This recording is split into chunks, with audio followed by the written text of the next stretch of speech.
మనం చిన్నప్పుడు చదువుకున్న పద్ధతులు గుర్తున్నాయండి? పిల్లలకి ఇప్పటికే స్కూల్స్, కాలేజెస్ స్టార్ట్ అయ్యి 2-3 నెలలైంది. ఇవాళో రేపో వాళ్ళకి టర్మ్ ఎగ్జామ్స్ కూడా స్టార్ట్ అయిపోతాయి.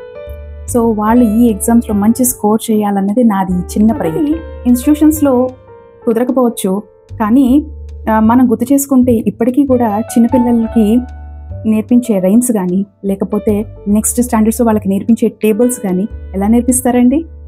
ఇప్పటికీ మనలో చాలామందికి మా చిన్నప్పుడు ప్రేయర్స్ కూడా గుర్తుంటాయి. అదేనండి, బయటికి గట్టిగా ప్రొనౌన్స్ చేస్తూ చదవడం. అలా చదవడం వల్ల వేరే డిస్ట్రాక్షన్స్ ఏవీ ఉండవు.